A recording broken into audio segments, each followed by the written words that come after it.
want to introduce a phenomenal, incredible woman, Alexandria Onuoha, who is our keynote today.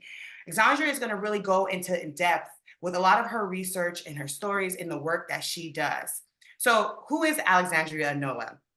Alexandria Onuoha is a Ph.D. candidate in Applied Developmental Psychology at Suffolk University, conducted research within the Youth Equity Sexuality Lab. Additionally, she serves as a graduate research assistant in the F.H.I.R.E Lab at Washington University in St. Louis. Alexandria is a former Rappaport Public Policy Fellow at Harvard Kennedy School and currently holds a position as adjunct lecturer at Emmanuel College in Psychology and Neuroscience Department. Her overarching goal is to foster joy and well-being with Black girls and families through practical application of her research, community engagement, youth development, programming, and policy recommendations. Alexandria employs both qualitative and quantitative research methods to explore topics such as misogyny and developmental strategies, including resistance among Black girls. She aims to translate her psychological research findings into anecdotal school-based and actionable school-based practices and support for families. Particularly, she focused on understanding how creating joyous spaces can enhance the psychosocial well-being and health-related behaviors of Black girls within oppressive systems. Furthermore, Alexandria is the founder and creator of Eco Styles, a creative art initiative that emphasizes the transformative power of dance in positively shaping Black lives and gives Black girls their flowers, figuratively and literally. In recognition of her graduate achievements, she also received several awards, including the American Psychological Association, a Psychology of Black Women Graduate Student Award for her contributions to research on the intersections of race and gender and psychology. Her research, her expertise, and her community engagement have been highlighted in various publications, including from the Boston Globe, Teen Vogue, Al Jazeera, and others. Finally, Alexandria, born in Massachusetts, was raised by a Jamaican mother who's instilled in her deep love for Caribbean. She continues to travel to Jamaica annually in hopes of creating joyous spaces for Black Caribbean adolescents in the future. So a round of applause to Alexandria. We pass the mic to you. Thank you so much, Lenore. I can't top that. But thank you so much for inviting me to be in this space. And I'm particularly excited to be in conversation with service providers, educators, community members, and folks who just simply love Black girls and want to see them thrive. So I'll ask Coms to go to the next slide. A lot of the work has been happening in silos, right? So many of us are working in prevention of human trafficking, right? Some of us are researchers like myself, and some of us are community organizers. And I think this is a beautiful opportunity to connect our work. And we are in a time where our socio-political landscape is uncertain, right? We are experiencing a rise in harm against Black women and girls in reproductive spaces, police-sanctioned violence, male supremacist violence. For a lot of us, this is not new, right? For those of us who exist at the intersection of oppression, we know that this oppression is embedded in the fabric of our country. Black girls have been victims of violence since American slavery. For example, Harriet Jacobs became one of the first African-American women to write an autobiography about her enslavement. Her book, The Incidents in the Life of a Slave Girl, is a crucial text to understand Black children's experiences with dehumanization. You know, throughout the 19th century, Black writers, they exposed the specific ways African-American children, especially those who were enslaved, you know, deprived of humanity and protection as children. And these are early manifestations of violence, but we are living in 2024 where it's still here. So in this context, Black children, especially girls, face criminalization in the earliest manifestation of prison practices. The youngest child ever executed in the United States was a Black girl, Hannah Akkowish. She was only 12 years of age when she was hanged in Connecticut in 1786. And we have to understand racial and gender oppression as a consequence of white supremacy and fascism. And I'm very explicit when I'm talking about these things because we are living in serious times and Black girls' lives are at stake. So oppression can be also seen as being marginalized. But today, I think what I want us to think about is, what if we viewed the margin as the center? In my remarks, I will not only discuss the oppression and marginalization of Black girls. As a developmental scientist who studies positive youth development, I will talk about joy and counter spaces that are needed to ensure our Black girls are safe and thriving. Next slide, please.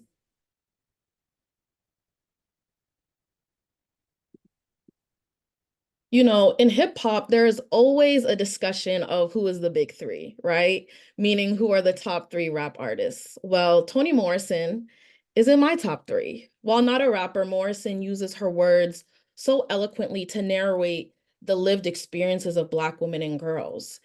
And in an interview after winning the Nobel Prize, she said this: "I stood at the border, claimed it as central, and let the rest of the world move over to where I was." I want us to pause and reflect on this quote. Write it down if you want. Um, but when I think about Toni Morrison and her work, she's such a literary queen and giant. And she always uses Black women and girls. She always contextualizes our experiences and makes us the center in her stories. And there was an interview that has gone viral of I think an Australian interviewer asking her, "Well, when are you going to write about white characters?" And Morrison's response essentially was, how incredibly racist was that question? Because Black girls are not the default, right? So asking that question is from a place of privilege of always being at the center. So my remarks are titled "The Margin as the Center." Next slide, please.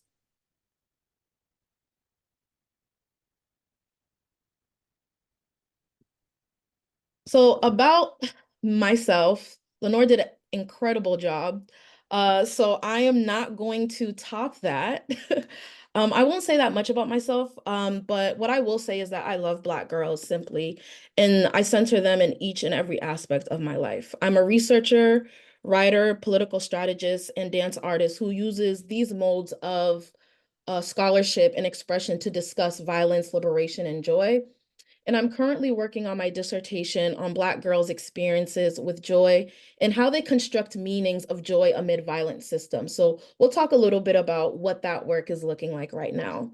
And I actively work against entrenched systems, practices, and norms that perpetuate white supremacy. This includes addressing both overt and subtle forms of racism. Next slide, please. So I want you all to Google fascism and look at the images. I'm just going to give you a second to do that.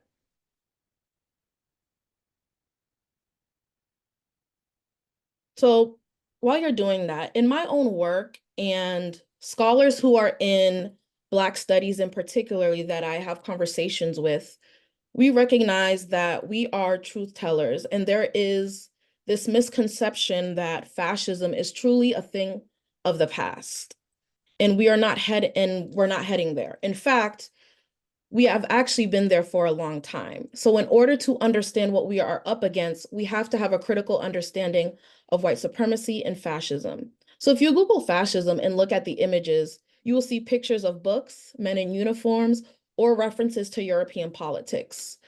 And we have to tell the truths about our society if we want to change, if we want change for Black girls, which is why I am explicit in naming this form of violence that has been impacting Black women and girls for centuries. Next slide, please. So this begs the question, what is concealed if we only go by these images? If we only look at these images, you know, what is concealed? If we only go by what happened in Europe, we are missing the everyday manifestations that target Black girls. And I call this the fascism fallacy. Next slide, please.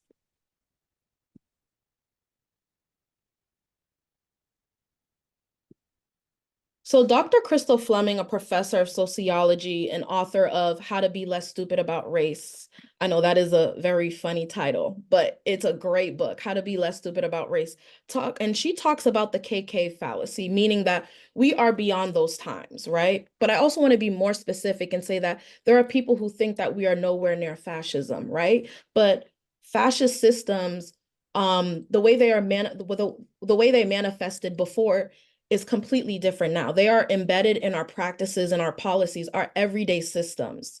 And I have a picture of Dr. Angela Davis here because she is one of my favorite leaders in the Black feminist movements. She was a critical leader in the Black Panther Party, and she was also specifically anti-fascist, like a Black anti-fascist, which is something very specific and really calls us to be radical in our thinking because Black girls' lives are at stake and Black populations are at stake. Next slide, please. Our girl Toni Morrison makes it clear about what fascism is. She mentions this in 1995 at Howard University.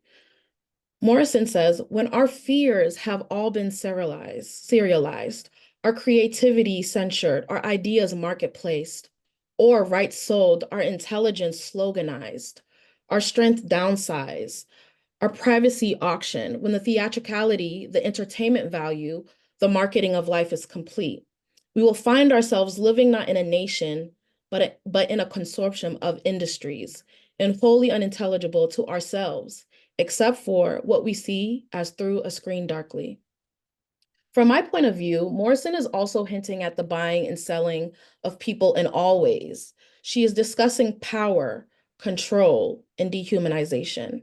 And in the next slide, we're going to talk a little bit about how these manifestations of our fascist systems are embedded in the policies and practices that derail the futures of Black girls.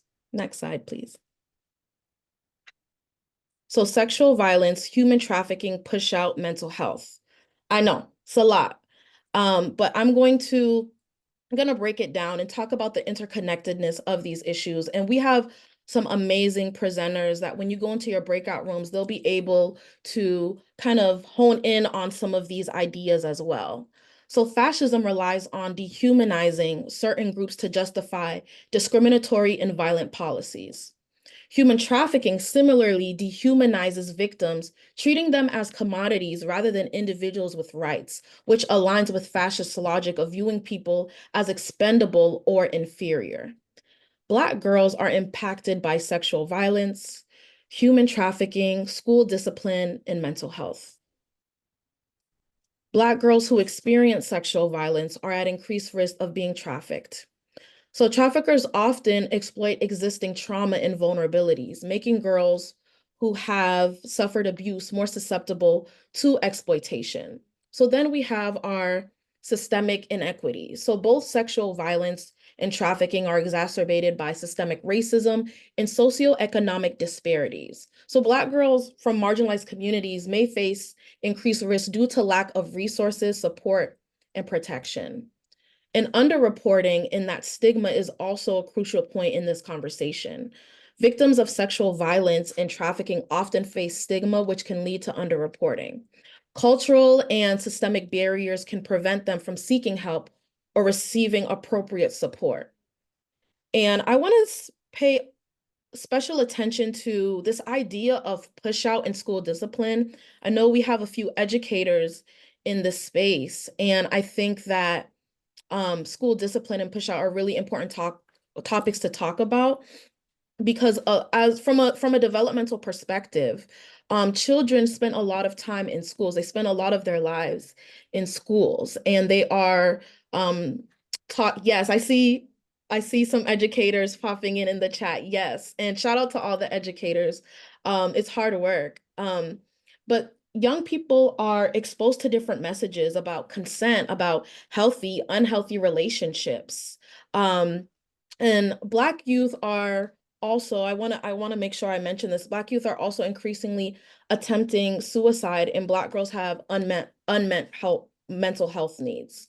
So before I get into mental health, let me talk a little bit about push out. So to address the critical issue affecting the lives of many Black girls, push out refers to the systemic practices and policies within educational systems that essentially drive students away rather than supporting them. So in the context of Black girls, the issue is particularly pressing due to intersecting factors of race, gender, and socioeconomic status. And I want to reference Dr. Monique Morris, who is the author of Push Out, the Criminalization of Black Girls. So on my screen, you have an image that says Push Out. That's also a documentary. I suggest everyone take a look at that as well.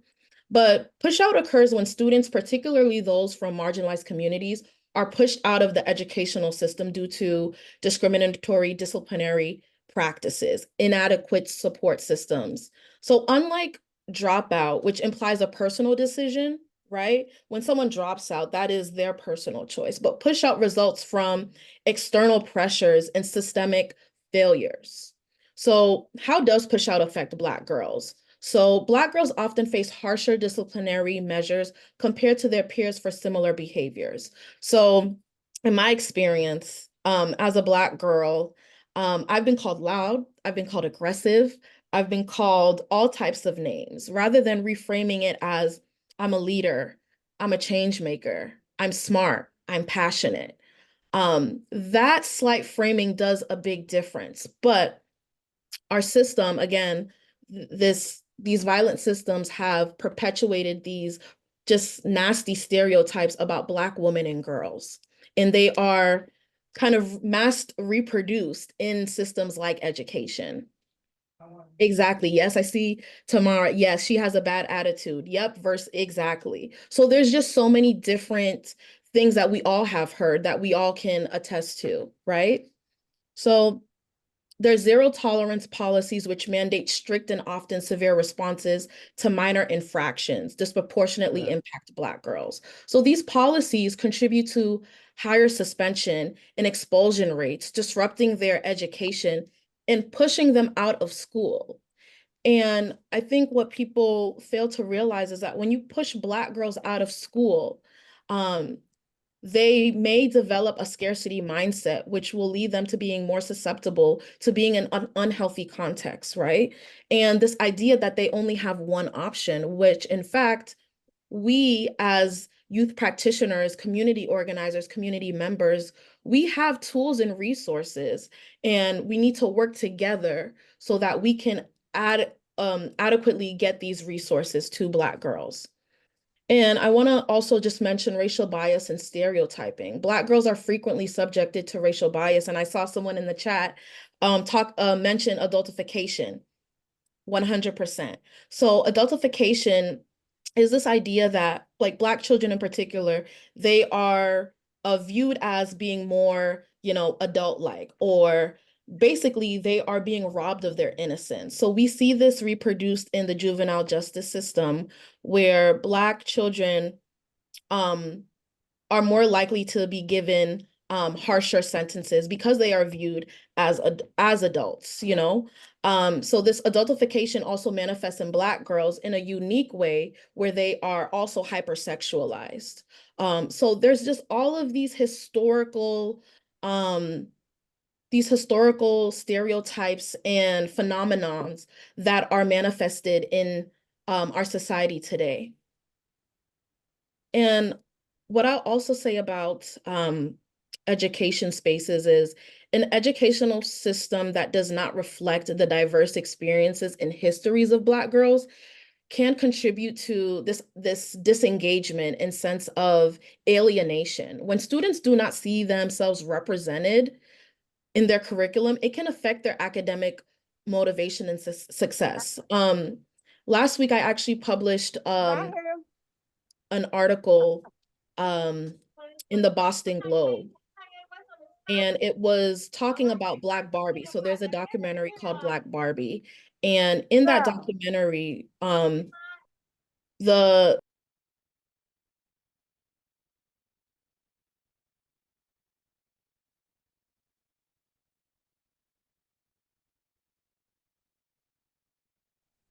You're muted. oh, thank you. Um, I think I stopped by saying, You was I published, talking about Black published Barbie? something? Yeah, you said you published something and you left off. Yes.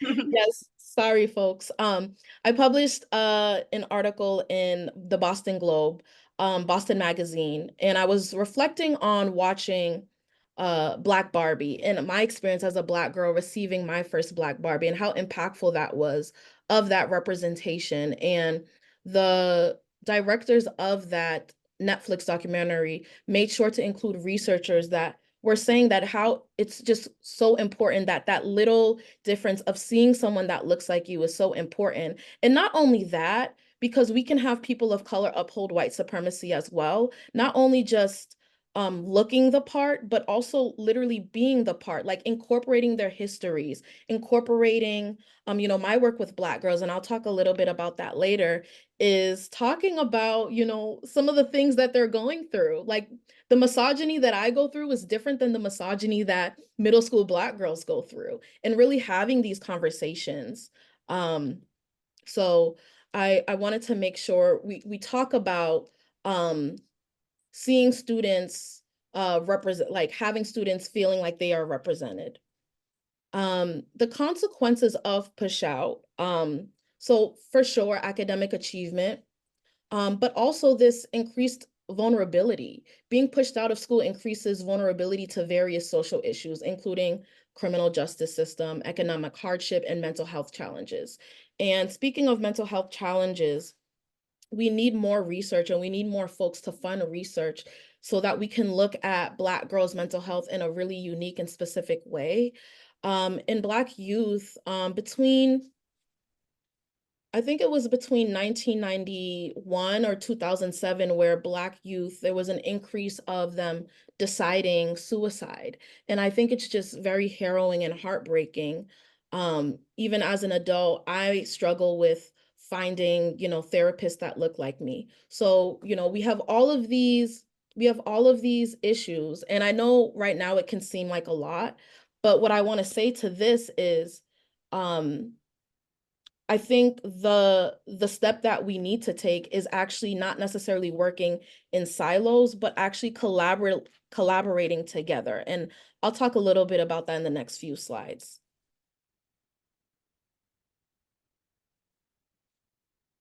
Next slide, please. So according to the FBI, at least 4 Black women and girls were murdered in the United States in 2020. I was writing a op-ed about missing Black women and girls, and I came across this statistic. Now, as a researcher, I will say that we need more research again and folks who will fund this research because there are many statistics out there, and it can be difficult to have a conclusive look at the state of Black girls. But we know we don't really need statistics for us as Black women and girls to know that this is a problem. But research and having numbers helps in terms of policy solutions, right? So we can kind of debate there, but we know that it's a problem, but having those numbers and those numerical representations are incredibly important. Next slide, please. So in my work through Harvard Rappaport's Institute and the Office of the Child Advocate in Massachusetts, I realized that Black girls are the fastest growing population within the juvenile justice system and are disproportionately represented in many steps throughout the juvenile justice process, including referral. So in addition, and this is really important, there is a large percentage of girls, and in particular Black girls in the juvenile justice system who identify as lesbian, bisexual, gender, nonconforming, or transgender. And those group of Black girls also need support in unique ways, right? And I want us to open up our minds and realize that the intersectionality of it all, right? Of, I'm a Black woman, cisgender, and my experience is probably different than a Black trans woman. So we have to make sure that we're acknowledging multiple truths, and right, and how do we create services, and how do we create programs that are unique to our experiences. Next slide, please. So fascism manifests in policies and practices that disproportionately impact Black girls. This includes the criminalization of their behavior in schools through harsh disciplinary measures, right? And to combat this, we must actively challenge and reform these systems. Ensuring that policies and practices are inclusive, supportive, and just. This means advocating for restorative and equitable disciplinary practices in accessible and culturally competent mental health care and comprehensive protection against violence and exploitation. Next slide, please. So the strategies that Black women and girls take to survive are criminalized, creating an incarceration pipeline that targets Black women and girls. And I think at this point, I want to get into some of the joy, right? A lot of the conversations that a lot of the conversations that I've had thus far can seem very harrowing and negative. And I think there's this conception that Black people as a whole, that we do not experience joy. We experience joy even despite all of this. So I wanted to make sure that I named that. Next slide, please. So we're going to talk about toward a vision of positive Black girlhood. All these issues are interconnected through systemic barriers such as racism, poverty, and inadequate access to services. So the compounded impact of these systemic issues creates a cycle where Black girls are disproportionately affected by sexual violence, human trafficking, push-out, and mental health challenges. So what I'm going to do is talk a little bit about developmental psychology and how I see a vision for positive Black girlhood that is actually nothing that I created. We all have been talking about this. I'm approaching it in a different way. Next slide. So this is an ecological systems model, right? And I'm getting my professor hat on right now, but you do not need to memorize this or anything, I promise. I just want to talk through how I can see how all of us come together and serve Black girls. And I want you to focus on what is inside of each layer. For example, mass media, school, government, industry, healthcare system. So in developmental psychology, we use this ecological systems model to talk about the ways a person's environment impacts their development, impacts the way they see things, how they respond to things like racial bias. So this provides a vision for understanding how various layers of a person's environment interact to influence their development. So when applied to Black girls, this helps me understand how different levels of their environment, from immediate settings like family and school to broader societal influences, impact their experiences and development. Next slide, please. So Toni Morrison reminds us that she stood at the border and claimed it as central and let people move to her. In this image, many of us are working like what is depicted here. We are in our own bubble doing different things. And yes, whatever role you are in centering Black girls is great. But we actually might not be reaching a full effect if we aren't considering a holistic approach. So the challenges faced by Black girls, such as educational inequities, mental health struggles, and exposure to violence, are deeply interconnected. For instance, issues like push out from school, systemic racism, and lack of access to mental health resources, they're not isolated problems, but parts of a larger web of systemic disadvantages, right? Addressing these issues in isolation can lead to fragmented solutions that fail to address the root causes or the full spectrum of needs.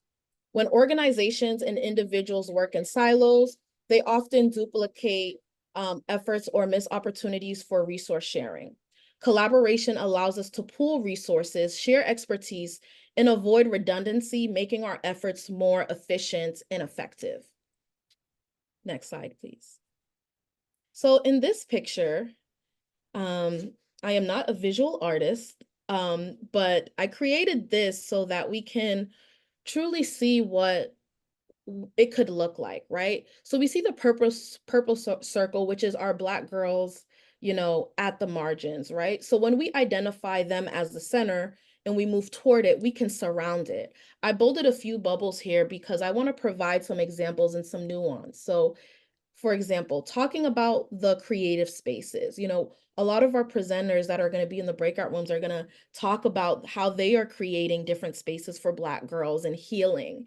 And this is one example in which that is shaping the development of Black girls. But in order for that to happen, we also need elected officials to have legislation that would fund these programs, right? To really make an effort. So all of these things are related, and we can't work in silos. If we really want to um, have this enact social change for Black girls, we have to think about the interconnectedness. For example, combining the resources of educational institutions, community groups, and mental health organizations, we can create a more robust support system that address multiple aspects of Black girls' experiences, from academic support to emotional well-being. So collaboration is not just beneficial, it is essential for creating sustainable and meaningful change, right? We cannot work together. Like the work that I do as a researcher is so impacted by dance artists and creative artists. I have a dance and psychology background. When I was in undergrad, that was one of the ways I, expressed myself.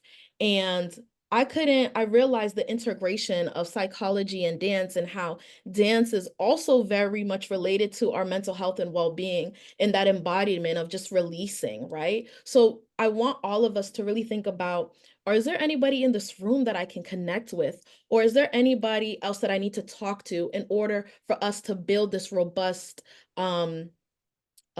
agenda for Black girl development? Next slide, please. So I want to highlight digital spaces. So in the previous slide, I had bolded digital counter spaces. I want to highlight digital spaces because what I am observing, and from the research of other psychologists, is an increase of misogyny online in avenues to lure Black girls. And digital counter spaces is this idea that there are communities and platforms that will provide Black girls with safe spaces to express themselves. And we need to start creating those, but also, in my work with Black girls in middle schools, creating different opportunities for them to create that for themselves, and you being the facilitator is super powerful work. And these spaces can offer support and validation. So digital counter spaces enable connections between Black girls and supportive allies, mentors, and community groups across different contexts. So this can enhance their support network and provide additional resources and opportunities. Digital counter spaces offer access to information, resources, and opportunities that might not be available locally. And they can provide educational resources, advocacy tools, right? So we know the term like hashtag Black Girl Magic. And I've seen things like Black Girl Joy. And I've seen all of these challenges, for a lot of us, it may seem like something very small, but these are Black girls actively taking up space and expressing themselves and connecting that. And we need to encourage more of that.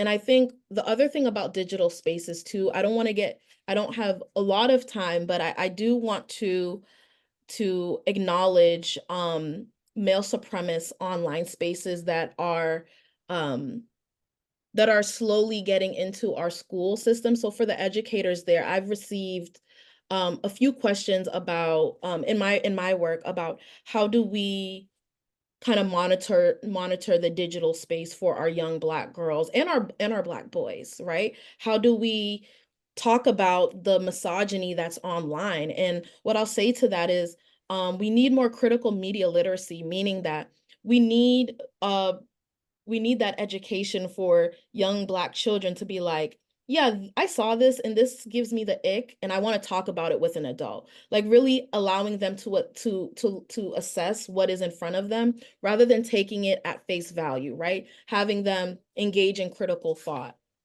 But I also think the digital space is a space where a lot of uh harmful folks are trying to lure Black girls in. So I think having digital counter spaces is really important in 2024. Like we are just seeing a rise of digital spaces being an avenue where Black girls are being harmed. And I think a lot of us, you know, we want to make sure that that doesn't happen. Next slide, please. So all of us have to take steps every day to show care, show love, and support. And, you know, if an educator, you may ask, what should I do in the classroom? You know, reframe the idea that Black girls are loud, position them as leaders and change makers. If you are a mental health professional, you may ask, how do I create a safe space? Understand their experience as unique and allow them to share what they feel. Ask them about what their strengths are and what freedom looks like to them. I conducted a study with Dr. Shauna Leith, who was a mentor of mine, and a few other Black women psychologists, and we had a study and we were looking at how Black college women make meaning of joy. How do they think about joy and freedom? And we wanted to use freedom as a way to as a strategy of resistance, right? Because it's not necessarily thinking about the imaginative, because everything is possible. But when you ask questions that allow a person to think about what life could be like or what they want in their life, it can be a powerful exchange. And I think, you know, in conversations with Youth Collaboratory and the other presenters, we realized that, especially in mental health professions, sometimes people just want to hear the trauma, and that is important to hear the trauma, but the key idea here is acknowledging trauma, acknowledging pain, but also making space for what is possible, right? So I think these two things can exist. So I hope this kind of gives you some tools to walk away with. Next slide. The role of joy in building a collective future. Joy is always good. Joy is a choice. Joy is something that we can create, reinvent, and it can be specific to us. However, we have to be a collective. So I encourage you to amplify, connect, and expand with others. Next slide, please. So we need to create more joy spaces for Black girls. These spaces are acts of resistance against fascism. In one way in which I'm thinking about joy is my work. So my dissertation work is on how Black girls in middle school construct meanings of joy amid violent systems. Next slide. So I developed a school partnership in Cambridge, and I do not want to get emotional, but these girls are literally just amazing. And in this partnership, it's a girl empowerment group, and it was first designed as a character development course, but we decided to make it a program where we meet weekly to talk about their day, talk about how everything is going, but we engage in conversations about period poverty. We engage in conversations about misogyny, and also engage in conversations about what freedom and joy looks like for them. And it positions them as knowledge creators. It positions Black girls as doers and as change makers, and it has such a great benefit to their development. And this, I saw a question in the chat. So this is a picture on the left of, you know, I took them to the Institute of Contemporary Art in Boston as a field trip because a lot of the girls said they wanted to experience art. They haven't had that opportunity. And this is a school partnership in Cambridge that I've developed. So I think examples like this is really important, where if you can volunteer, if you can create, you know, an opportunity, options for Black girls to engage in, that makes such a difference. And I think that the photo to my right is me dancing, but I put this photo because I also engage with Afro-Caribbean dance with young girls of color, specifically in the city of Malden. And in the dance space, I think a lot of people don't think that you can have critical conversations, but how I like to do things is to open the space and have people talk about their trauma if they would like. And I remember in college in particularly, I created a specific an art activism workshop with girls of color in Maine. So the school that I went to was in Lewiston, Maine. And what we decided to do was have the girls from that organization come in, and I was going to teach Afro-Caribbean dance. But before I did that, I put them all in different groups, and I had like everyone had like a big poster paper and some markers, and they just talked about what this world would look like for them, right? Some honestly had really not much to do with dance, kind of, but it really allowed them to tap into that creative so that the dance became much easier. And having joy as an indicator of success is something that I think is really important as educators, as people that are always with Black girls, right? Is that joy is so important because that connection can lead to possibilities that they have not seen before. So, and I want to say that Black girls have the capability of doing almost anything. My work with Black girls in middle school in Cambridge, they're they're educating me, you know, in my dissertation research on what joy looks like for them, right? Because we all have their own we all have our own definitions, but the way they construct joy about nostalgia, about culture, about community, and a lot of these girls are of Haitian descent, and it's just beautiful to see how they're talking about their culture. And that is really what creates that safe space for them, is being able to tap into their culture and having somebody listen and engage with them. So I say that all to say is that, you know, creating more joy spaces and creating avenues for Black girls to express themselves and having options. Like, I think there's a perception, especially in the human trafficking, um, you know, when we think about human trafficking, sexual violence, you know, there's this idea that black girls only have one choice when there are so many choices that we can offer them and that we can um socialize them towards. We can move them towards more community organizing. We can move them towards volunteering. We can move them towards success. And I think that we have a responsibility to do that because we are, again, in a fascist society. We are in systems that weren't meant for us. They were not designed for us, right? So we have to do the critical thinking. We have to do the reinvention of spaces or the creation of new spaces. Next slide, please. So I want to start to wrap my keynote with talking about Relisha Rudd. So Rudd was last seen on surveillance footage in DC in March 2014 and has never been found. She was just 8 years old. So there are a lot of stories I could have highlighted, and all of them are important. But this one spoke to me because many people including service providers and community members, were aware that her and her family needed support. She had 3 prior cases um, related to neglect and insufficient food at the time of her going missing. And there was an article that was asking, like, who failed Relisha Rudd?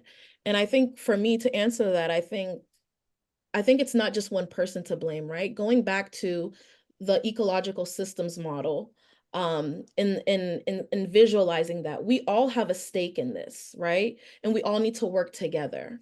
So she was failed, but it's not one person to blame. And I think that this story touches my heart because, you know, her family's still looking for her, and there's so many others, but I think it's critical to know that if we are aware of something, we need to act. We need to act. The first instance, we need to act. Um, and I hope that I hope that her story inspires you all to think about ways to show up for Black girls. Next slide, please. So I want to wrap this up by ending with Toni Morrison. I read this book in middle school, and I continue to revisit because I get a new understanding every time I read it. Morrison writes, and this is from her book, The Bluest Eye, we thought at the time that it was because Pecola was having her father's baby that the marigolds did not grow. A little examination, a much less melancholy, would have proved to us that our seeds were not the only ones that did not sprout. Nobody's did. So Pecola Breedlove is the character referred in this passage. You know, Pecola is pregnant by her father in an event that represents deep trauma and dysfunction within her family.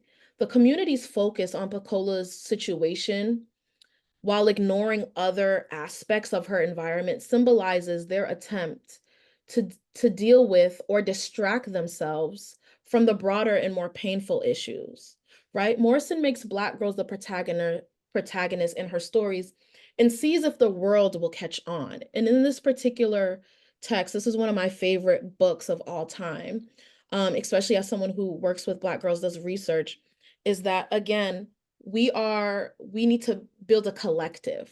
We need to build a collective because it's not so much that we can't focus on necessarily one issue. We have to really think about, why is this not being in full effect, right?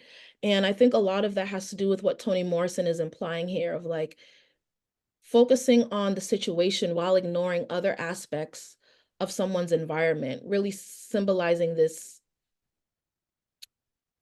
attempt to deal with or distract themselves from broader or painful issues. Next slide, please.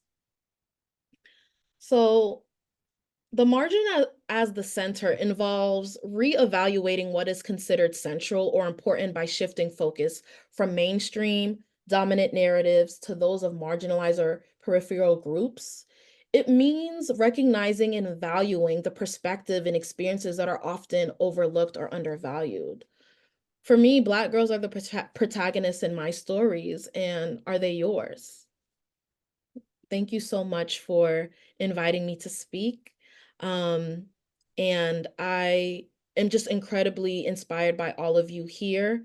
And I'm free to answer any questions. And I want to thank the Youth Collaboratory for this honor and opportunity to share my insights with you all. I'm in my graduate program, still learning and still open to collaborating with others. And I want our Black girls to be safe. I want them to have joy. I want them to be okay. I want them to experience life. I want them to live for a long time.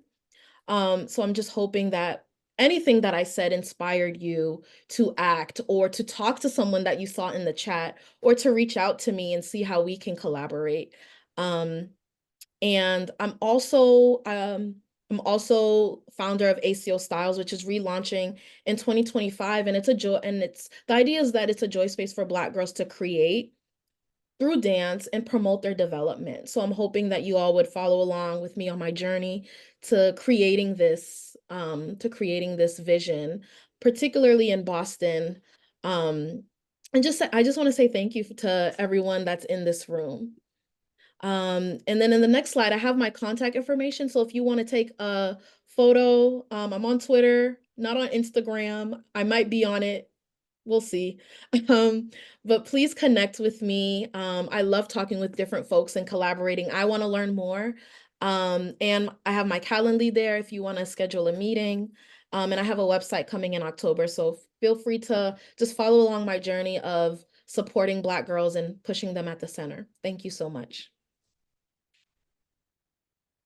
Thank you so much, Alexandria. That was amazing. I'm pulling so much from your conversation, really around like confronting the hard things, talking about the challenges, but also the importance of building a collective and collaborating across disciplines, and centering joy as an act of resistance. So thank you, thank you, thank you. This gives us so much to think about around what is our strategy, our personal strategy around uplifting and centering Black girls in the work that we do and in our communities. So we will be sure to share the list of resources from Alexandria following the session, the live session today, as well as her contact information. And for now, we're going to go ahead and take a short break. I believe our break is going to be 10 minutes. Yep. So please use this time for your wellness and self-care, and we will see you back in 10 minutes.